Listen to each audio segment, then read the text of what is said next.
Louis Cato and the Late Show, man, everybody. Now, folks, if you watch the show, you know I spend most of my time right over there on the Turkish news plains, harvesting the finest, most topical story, meerschaum, which I carve into delicate rosettes with a 65-millimeter chamber depth and dip in beeswax to create for you the Emin Brothers Deluxe Copy Calabash pipe that is my monologue. But sometimes, when a caravan of hobos abandons me in a rail yard after they specifically promised they wouldn't, I hack the bottom off an empty bottle of Fanta Strawberry Cheesecake Mystery and drop that over a hubcap filled with pond water to create the gravity swamp bong of news that is my segment. You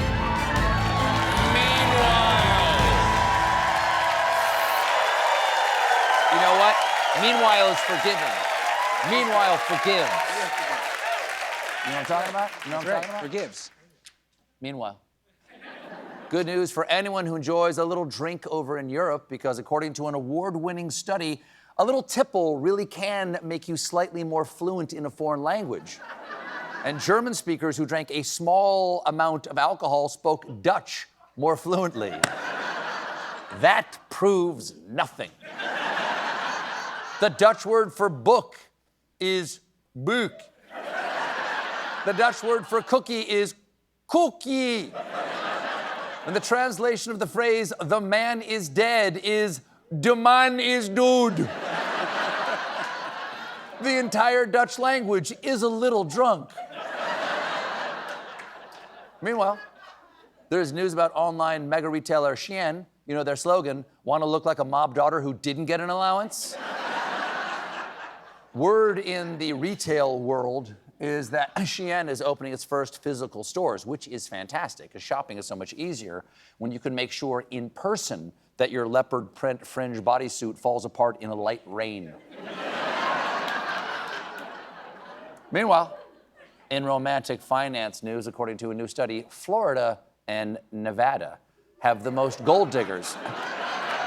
Residents most likely to marry for money, while North Dakota has the most people likely to marry for warmth. Just cut you open and crawl right in. Just go. Wow. Just go full tauntaun on your ass. Just get in there.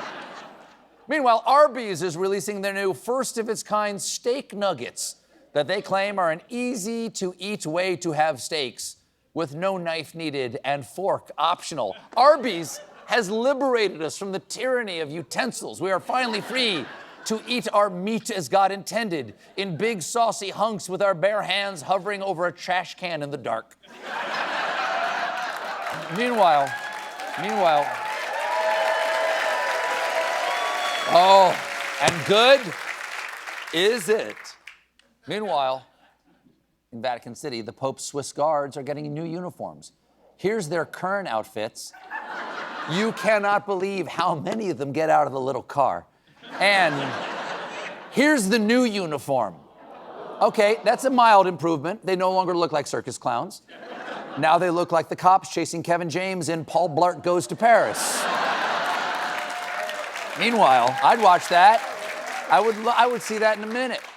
Meanwhile, in Florida, America's hangnail, earlier this month, treasure hunters discovered $1 million in silver and gold coins off the Florida coast. Great news for them. Terrible news for every family whose dad owns a metal detector. See, Linda, it's not a waste of time. Look how many retainers I found.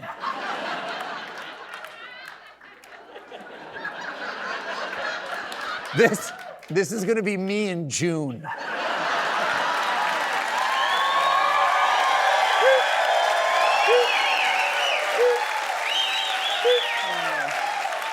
It's fun. Meanwhile, in international news, there's a hot new trend where Germans meet up to eat pudding with forks. The trend is called Pudding mit Gabel, which is German for I eat pudding wrong. It's all part of some sort of absurdist German humor, and recently more than 1,000 young Berliners gathered at a park to engage in eating pudding in public with forks. Eating pudding in public with forks, also the German spin-off of Comedians in Cars Getting Coffee. We'll be right back with Bette Midler.